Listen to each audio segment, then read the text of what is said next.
All right, so I think the moment has finally arrived to get started. Hello, everyone, and welcome to our very first RCV roadmap meeting.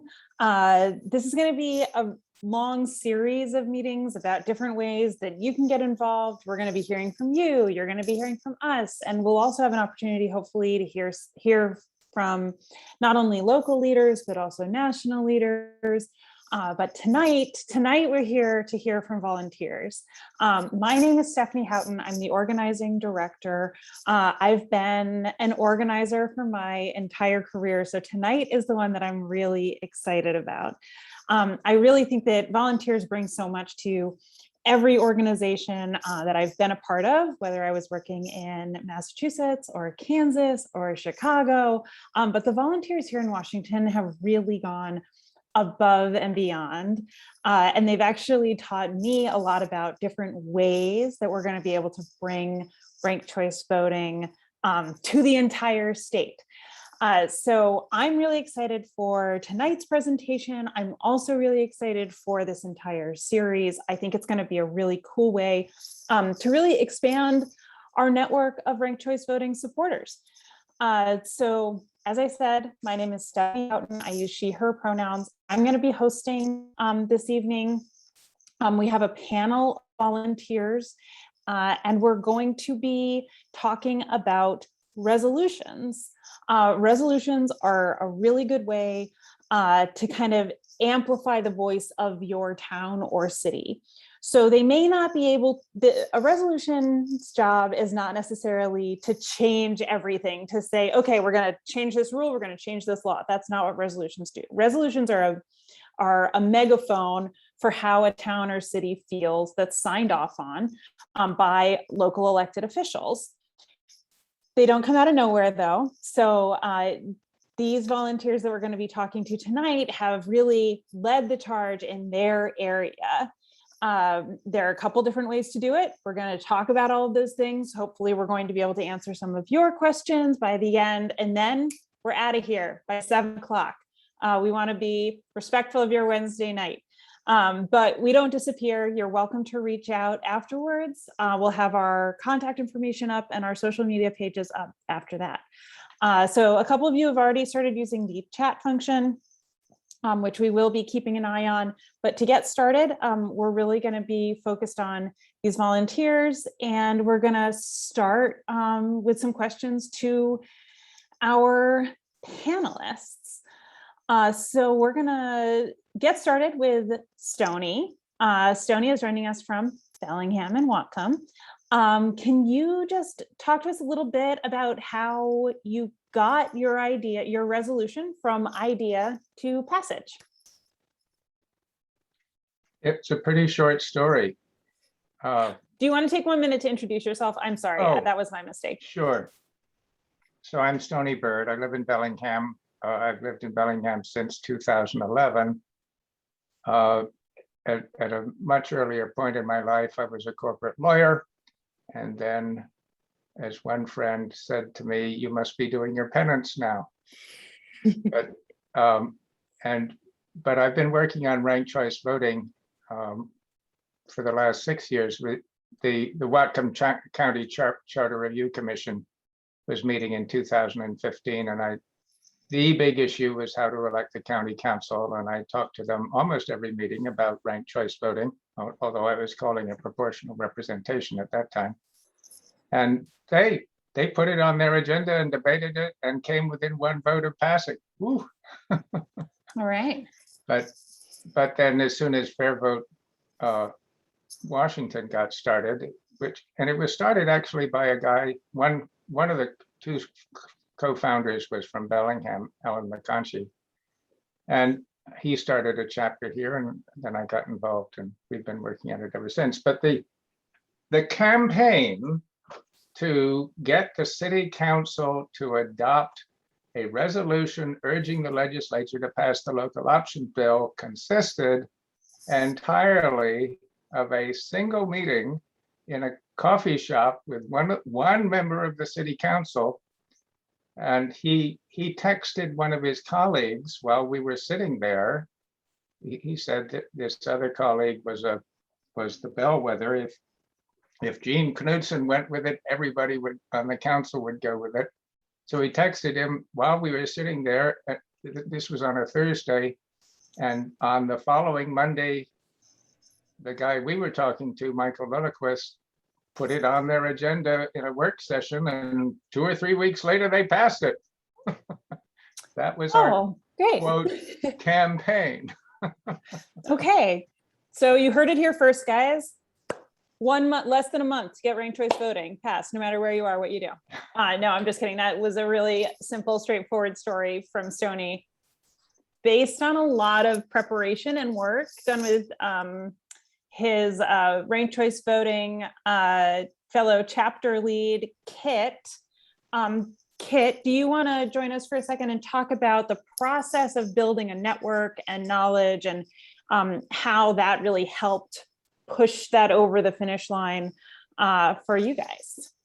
Sure. So I also joined FairVote Washington in 2016. I'm Kit Muehlman. I'm from Bellingham, and I was never very political until the 2016 election was such a toxic mess that I couldn't sleep. And then I remembered ranked choice voting, and I thought this could really help a lot of different things. And I've been volunteering ever since, and I'm sleeping better. So since starting in 2017, we just tried all kinds of things. And during these years, we've been building relationships with other people who are interested in ranked choice voting. I joined the League of Women Voters. Stony's also a member of the League. We worked with the League in educating people about ranked choice voting. We've met elected officials through various League events, and we've just been talking and talking and talking for for 4 years, every opportunity we get. Yeah. Cool. You're pretty new to politics, though, it sounds like. So can you talk a little bit about how it felt to talk to elected officials? What was that process like for you?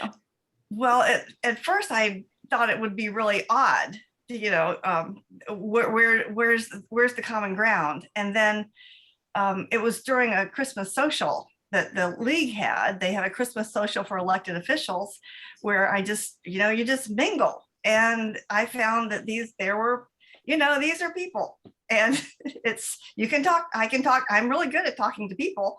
Elected officials that are a little strange, but these elected officials turn out to be people. So it's awesome. And another thing that really helped was Stony is comfortable with a lot of these elected officials. He's had years and years of talking to elected officials. And so a lot of meetings, I just go along. I just go along and listen and nod and drink tea, and maybe I say something, maybe I don't. Yeah, now come on. Well,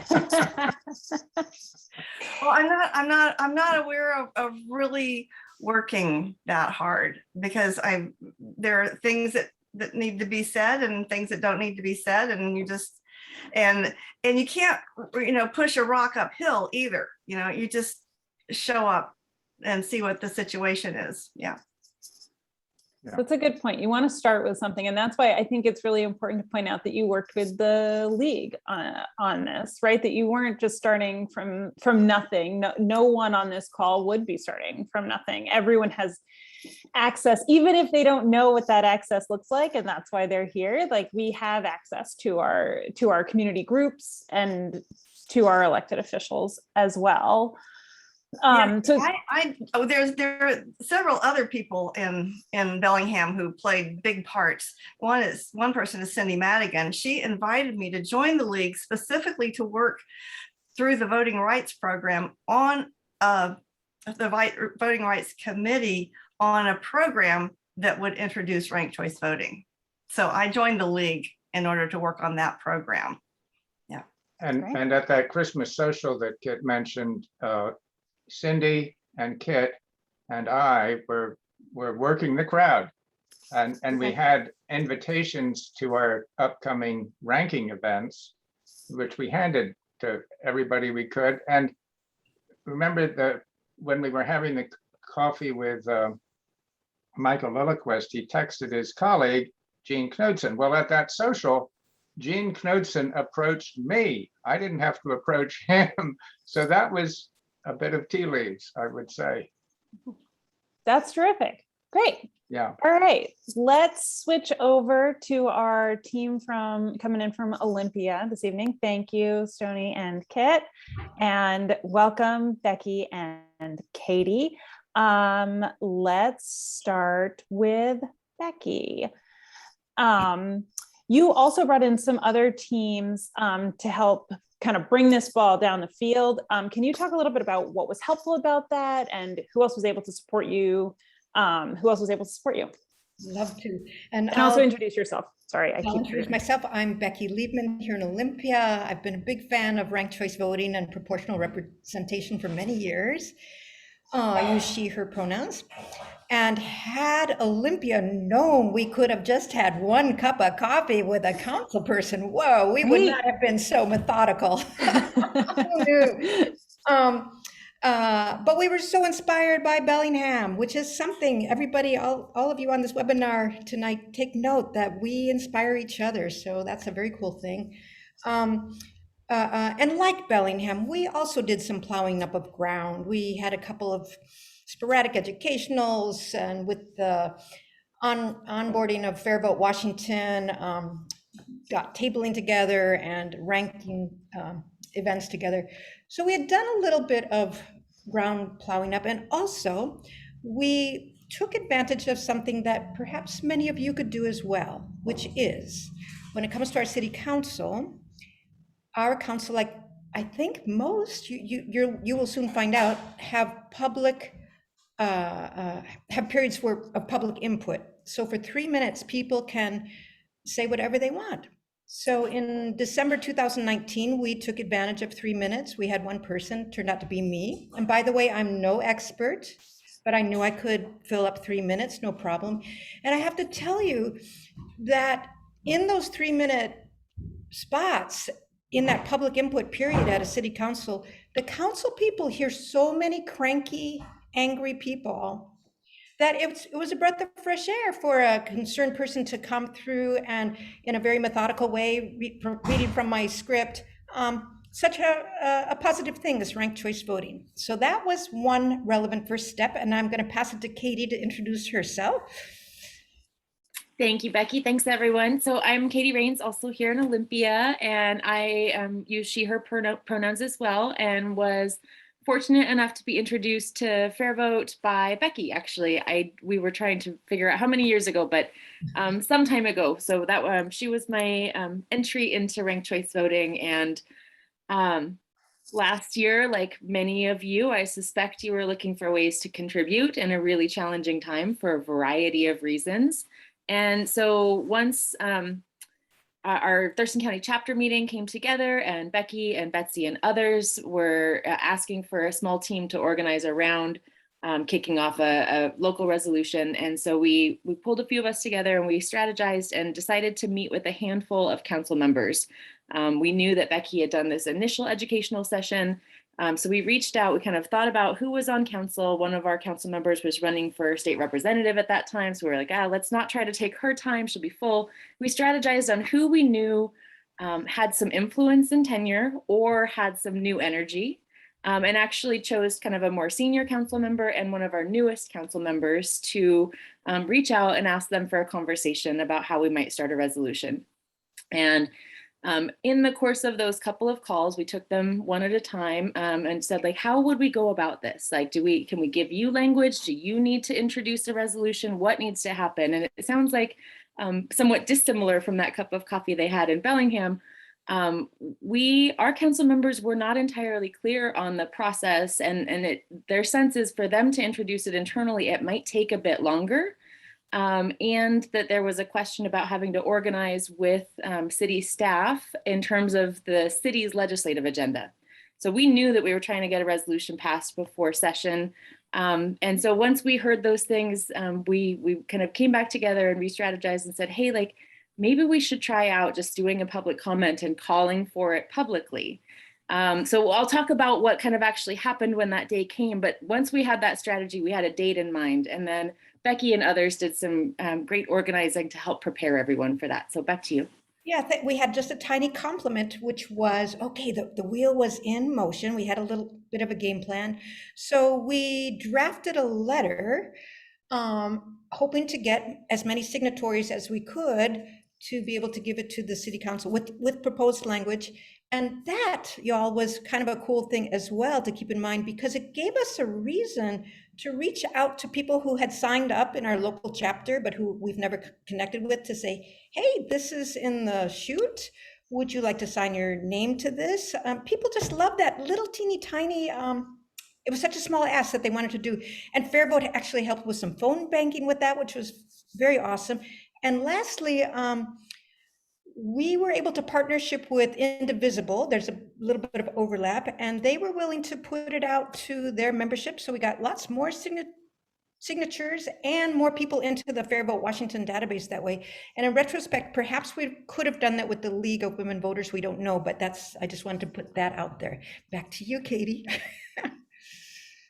So, so while Becky was sending out all these materials, I'll make one note that we live in like a video time in a lot of respects. So there was great writing about the, sharing the Bellingham resolution, draft language for ours, but I also have found it really helpful personally in sharing about ranked choice voting. There was a Patriot Act episode last year about ranked choice voting. And so I think it was only like a 20-minute segment, but that's been a really helpful tool to introduce others to it. And for whatever reason, TV has some credibility with people. So anyhow, so while that was happening, Lisa connected us with Mohit, who was working with FairVote at that time. And then we also connected with another chapter member here in Thurston County, Kelsey. And Kelsey, I don't know if she still is, but at that time she was a student over at St. Martin's. And so we had a couple of planning calls like, all right, so we're going to take advantage and orchestrate this public comment. And so we'll sign in order. Unlike other in the before times where you would do this in person and you could actually see who was signed in front of you, is a little weird because you had to navigate an online sign-in process and you couldn't see where everyone was going to be.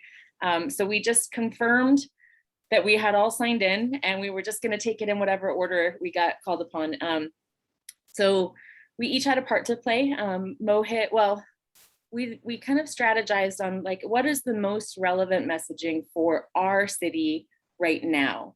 As you all know, I imagine, last year was characterized not just by a pandemic, but around a lot of like racial justice organizing. And that affected many cities around the country. It certainly impacted our downtown Olympia and where our city hall is located quite a bit, and just our community overall. So that was one of the things that we tuned in on, is that those cranky public comments were coming often in the form of very important feedback for the city about policing and about budget allocations and all of that. Very important stuff. And it felt less actionable perhaps for some council members, or just a complicated situation. And so this was a moment that we're like, let's give them something that they can, it's low risk, they can take action right now, and they can connect it to what a more representative council would look like, and how could this act be part of racial justice in our community. And so with that, we strategized our talking points. Mohit spoke to Representative Washington. I can't remember what the organization's called, but there's that coalition that's doing work around the state, around racial representation and otherwise. And so he really spoke to the representative voice that comes with ranked choice voting. Kelsey spoke to the thank you, Washington, for equitable representation. Thanks, Lisa. Kelsey spoke to her interest as a young voter and why that this was so inspiring to her, and why she sees other young voters wanting voting reform to begin to engage with the process. And then I was able to leverage a little bit of history with the council, because I had served as a nonprofit director and I knew that they knew me. And so I kind of called upon them as humans and as leaders in our county and in our city, and asked them to take action. And we let everyone know that they had all received a draft resolution and that we were looking for them to take action, and we would be eager to follow up with them or answer any other questions. And we were very pleased that the very next city council meeting, they did adopt it. They modified it some, I believe, but they did adopt a resolution. And the best part was that when our city council member who was running for state representative who got that, she's now our legislative district 22 representative, and good for the local options bill. She does support ranked choice voting. So when her seat became vacant, our city council did two things. One of my asks in that session was like, let's acknowledge that we have a diverse community, and yet everyone on the council right now is white. And that's been true for some time. And so in our next elections, we implore you to support communities of color in their candidacy to lead the city. And so when an appointed position became available, the council did two things. They both appointed a very qualified and insightful woman of color to our council, but they also modeled ranked choice voting in their decision to get there. So while we know small group isn't the best method for ranked choice voting, we appreciated the modeling there. So thank you. Okay, great. So two very different stories. I want to just touch on something really quickly, that crafting the language of a resolution the resolutions are maybe 2 sentences, 3 sentences. There's a lot that like adds on to the end and the whereas and that language. FairVote Washington is happy to help you with that. We are more than happy to help you. So if that's what's keeping you from doing this in your hometown, don't let it, because we'll help you. We do have an audience question. We're going to go a little bit out of order because this one is for Katie and Becky, from Carol Sullivan. Is your letter shared anywhere, and can someone else use it with some changes to the wording? We would happily share our letter, and maybe you all can figure out the best way to do that when we're done. But yeah, we don't have it right at this moment. But yeah, happy to. Yes, of course, we'll help you any way we can. Yay! All right, so I'm going to open it up. This one's for the whole panel. So let's just take 1 minute. We're going to get Stony and Kit back up here. What is something that you wish you had known before you started this process of passing a resolution? And we'll go in the order that is on my screen. So that's fairly arbitrary, I think. We'll start with Kit. Oh, hi. Hi. I'm not sure that knowing anything else would have helped or changed anything, but what made a big impact on me later was when the bill was in the legislature, just hearing the report that 6 cities had passed resolutions. When I saw what and sort of an impact that had, it was just wonderful. It felt powerful. That's terrific. And yes, I have had a lot of meetings with a lot of legislators in the last few weeks, and being able to say that their city or town or a county in their district supports this helps tremendously. It is extraordinarily helpful to say. Okay, Katie, anything you wish you had known before you got started? Thank you, Kit. I think I mentioned it a little bit, but I don't know that we would have done anything differently, but I wish I would have known that it could be just as easy to apply kind of external pressure in a friendly and mutually supportive way through the public comment process, instead of needing to kind of work through council members sponsoring internally and bringing it up in a council meeting. So I wish I would have known. And so I invite you all to check that out, because just using public comment to invite them to jump in, it worked. And that was a nice insight. That's such an important point, Katie. I'm really glad you brought it up. It can be really intimidating to speak to a group of people like that, but remember that they're also just people, just like Kit was saying, and that if you are kind and polite, that they want to hear from you. This is their job. This is why they are there. It gets extra scary when we see, especially like recent school board videos and things like that get really scary. That's not what this is. This is just going up, presenting your idea, and then you can go sit back down. Stony, anything that you would like to, anything you wish you had known before you had gotten started? I mean, I'm being a little bit facetious, but I wish I'd known it was going to be so easy, because there was a certain apprehension in sitting down with a member of the city council to talk about something we wanted him to do and the city council as a whole, but he was ready. He took the ball and ran with it. Yeah, excellent. And Becky, what do you wish you had known? Yeah, I wish we got so focused on hoping that this resolution would pass. I wish I would have known or reminded myself, boy, even if it doesn't get passed, it's just fantastic to jump in, because every time you get it out there, every time you hone your own skills, every time you get somebody's attention. So yeah, I wish I had the good sense to know ahead of time, this is going to be fantastic no matter what happens. I love that. What a fantastic answer to that question. Yeah, and I also just want to kind of lift up that all of those pieces together, that no all of the folks on this call right now are volunteers.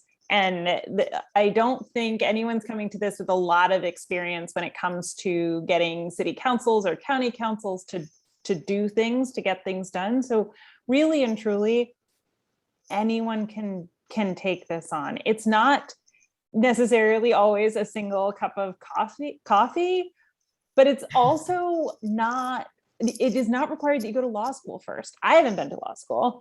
I'm not going to go to law school. This is just an opportunity for community to come together. And that's also the result, right? Is the result is that communities are taking action. Communities are asking for these resolutions. And that in turn helps, your state legislators know what's up. It also helps even national organizations recognize what's up. And then it helps me when I'm having those conversations with legislators to say, your towns want this. So if they can't say anything to that, right? Like there's no argument against that. Like if I say Bellingham has this resolution, they can't say, no, they don't, they do.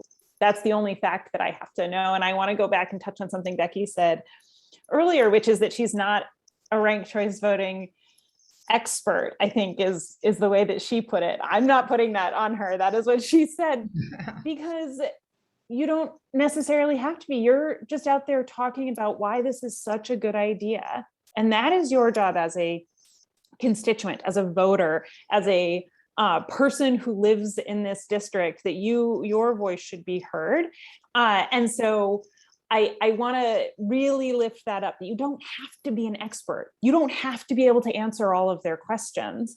As I said, I'm an organizer. I have knocked on hundreds, if not thousands of doors for a lot of candidates, and I have not memorized their entire platforms. People ask me why I support a candidate, and I tell them why I support a candidate. That's it. And I walk away. There's no more than that. It's the same for ranked choice voting. Why do you support ranked choice voting? And that's what they're asking for. Are there going to be people who don't like ranked choice voting? Yes. Spoiler alert. There are going to be those people. All you have to do is talk about why you like it, though. So we're going to switch over to some Q&A right now. And so if you have any questions, please type them into the chat.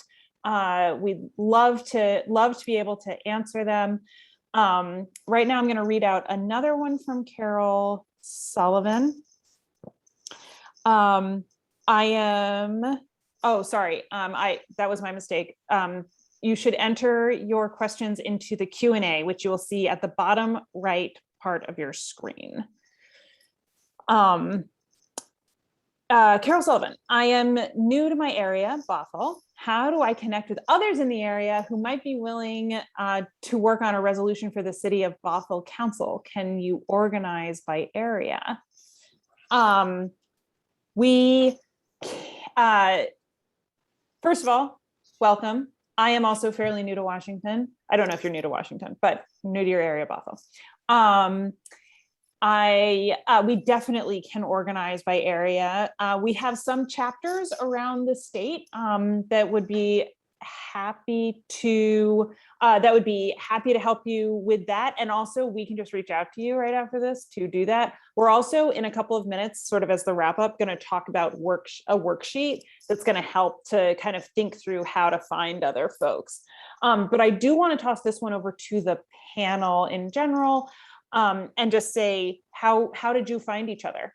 How did you all connect with one another? Well, the easiest way was we had an active chapter. That was kind of the snowball that started it rolling here. Is there a chapter in Bothell? Does anyone know?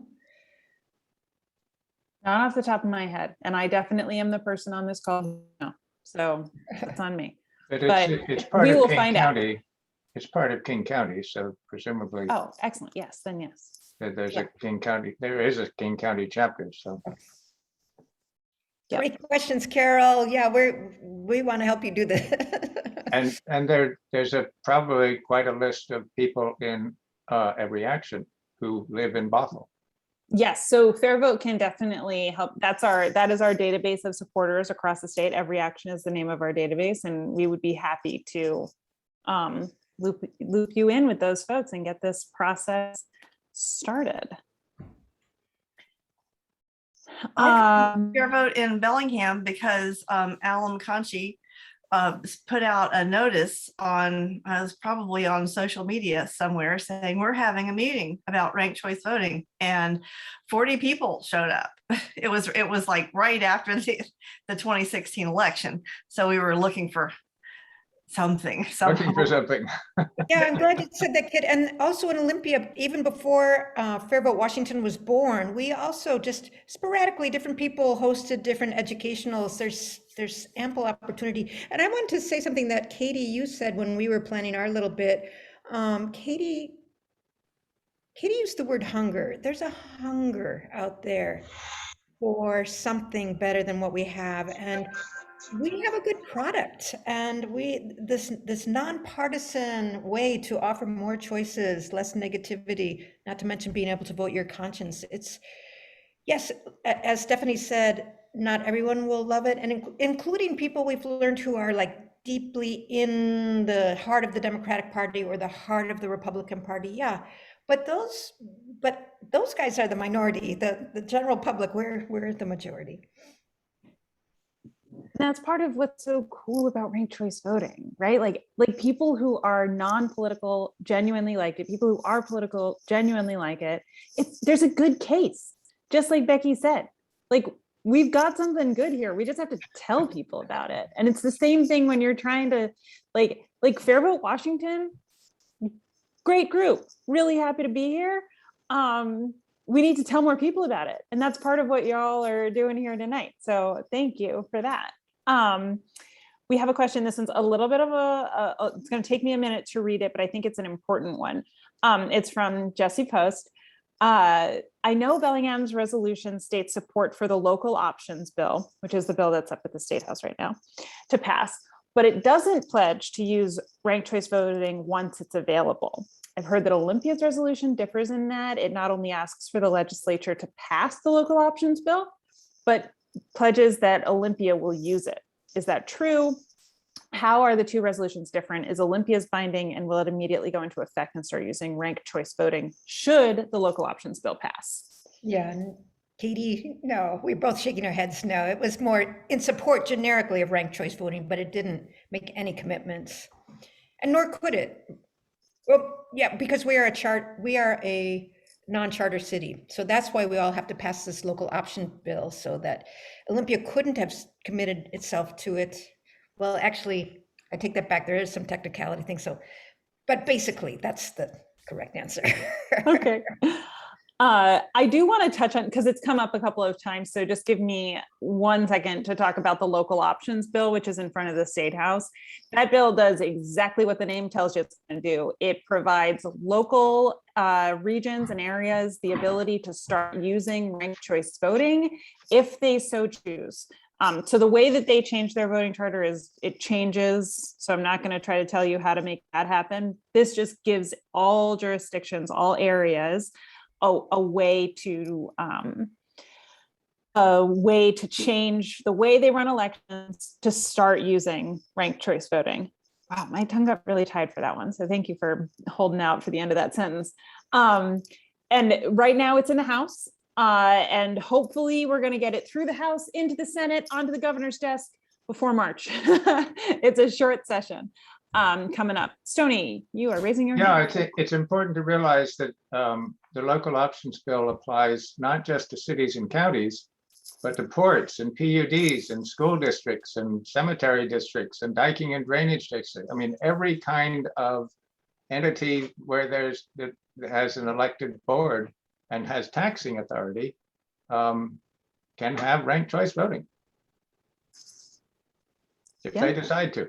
Once the local options bill is passed. Once the local options bill is passed, more on that later, as in more on that later. I just want to say Betsy Perkins, who's active in our chapter, she's been working on her union in her public school district. So as Tony said, just the options are wildly out there. Something that I found when I have found when I've spoken to folks who have used ranked choice voting is they often ask the question like, wait, why don't I get to do this all the time? So although some of these sound like smaller regions, or like, I didn't even know there was a cemetery district, like people who start using it want to keep using it, right? So even if you're saying like, I don't want to take on my entire city, I'm not ready to take on an entire city, that's all right. Let's take on something else. There is power in that. This is truly like building from the ground up. And we'll even brainstorm areas to work on with you. Bryce Canatelli from King County has a question. I'm going to read it just as it is. I'm new to Washington as well. Some of you mentioned finding organizations that had similar interests, women's voting rights, for instance. How did you find these organizations, and how did you go about asking them to let you work on your own initiatives with them? That's a good question. Thanks, Bryce. Who wants to take that one? Kate, you had a story about the League of Women Voters, I think. Right. Cindy Madigan started coming to our FairVote Washington meetings, and she was so quiet for months and months and months. And then she just asked me if I'd like to join the League of Women Voters. And I thought, well, that sounds like work.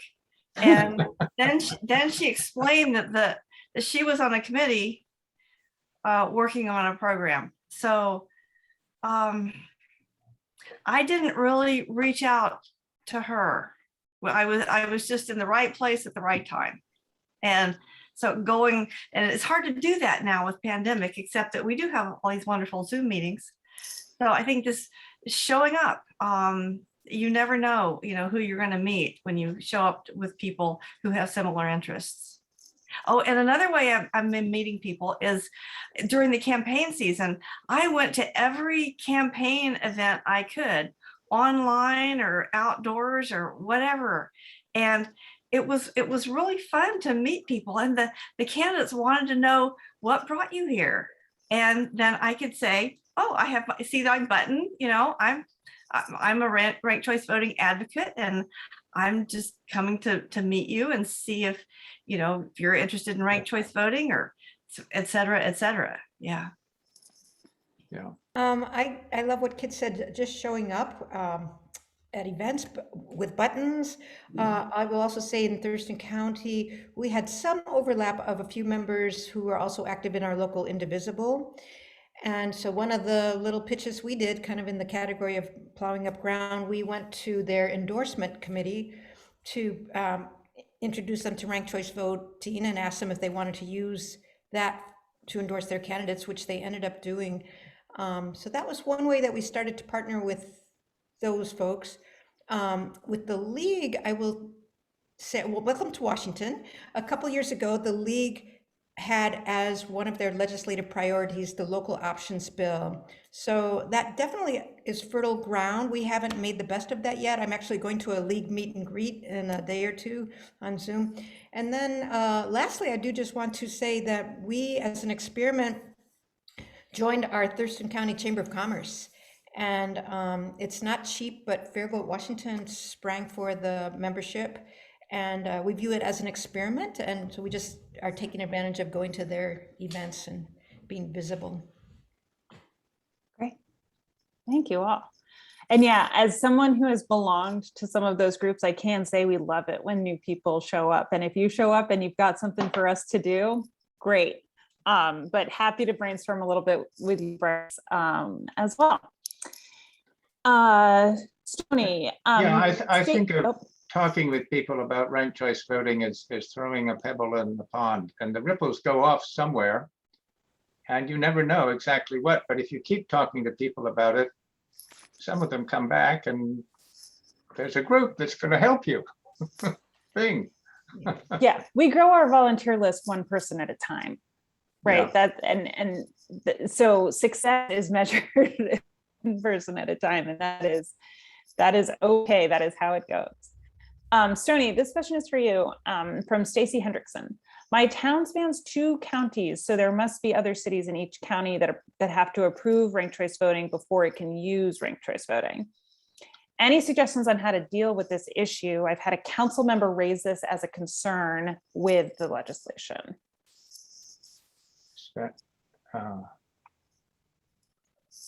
So if somebody's county council members district spans multiple cities.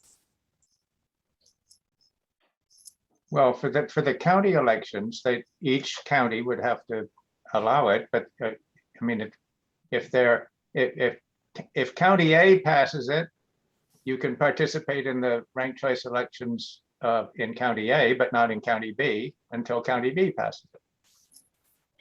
And I will say most, this is also something I learned today, most folks, there are 9.6 million voters who have access to ranked choice voting across the country right now. And most of them use ranked choice voting on a ballot that also uses the traditional form of voting. So even if you do just change it in one city or one town and your county doesn't, and your county is still using the other form of ranked choice voting, that's something that we're working on ballots that will allow that to happen. Yeah, so you don't have to change all of them at the same time. That's a really important point. Yeah, the software handles it, the ballots handle it, the election administrators handle it all over the country. Yep, we have the technology. I do want to really quickly acknowledge that we have a lot more questions and we're just not going to have time to answer them, but these questions have been so thoughtful and really great. Stony, go ahead. I saw one question was, what are the 6 cities that have passed resolutions? You want to take it? I don't know who they are. I know them. Okay, Katie, go for it. So we've got Bellingham, Olympia, Spokane, Gold Bar, Seattle, Snohomish. All right. Oh, done. I could only get to 5 in my head because I was like, oh, that's a quick one, but I don't. Thank you, Katie. That's terrific. That's really terrific. So what I'm hearing is there's a lot of room for growth. We've done a lot, but there's a lot of room for growth, and we're gonna make that happen. And there are a couple that are working on it right now, aren't there? Yeah. Edmonds is working on it. I think Everett has a little bit of a movement happening as well. And based strictly on this conversation, Bothel's about to get to work too. It is. Carol, I'm signing you up.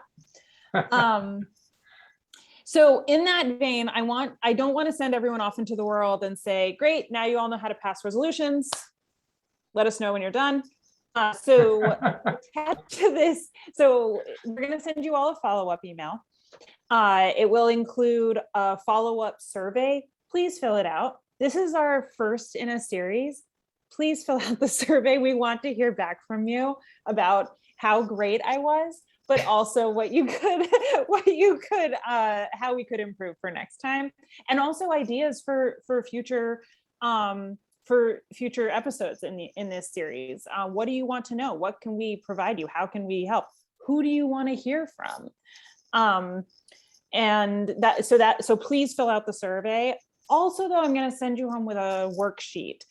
It is not a complicated worksheet. It's just a way to organize your thoughts as you're thinking about how to bring this to whatever community you'd like to bring it to.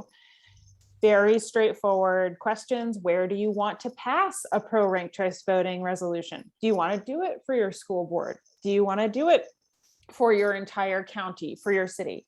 And then just thinking through, okay, how many members does that group have? How many does it take to pass a resolution? Is it just a simple majority? Is there things that you can just Google, and once you find them, just throw them on this, it's not a spreadsheet, it's a worksheet. When does that group meet? Is it every other Monday? Is it the first Wednesday of every month? Good thing just to know as you're making these plans. You can start setting some deadlines for yourself. Make a list of who might be able to help you. Think local organizations like Indivisible or the League of Women Voters. And of course, us, we can help you, but you have to ask us for help because, you know, we don't know you're there. You have to tell us. And then who is in the group that you're going to be working with? And this is just a little chart where you fill in their name, their email address, their phone number. And the fourth column is just the date of the meeting. So this is the hard part. I'm a millennial. You do have to pick up the phone and call these folks and ask them to please set up a meeting. It's really hard, but they will respond and then they'll just set up a meeting with you.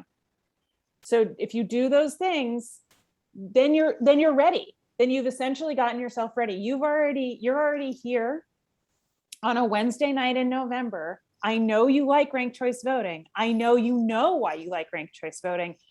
So if you fill in this worksheet, you are totally ready to go. And if at any part of the worksheet you're like, I'm not ready for this part, just shoot us an email. We're ready to help you. We want to help you.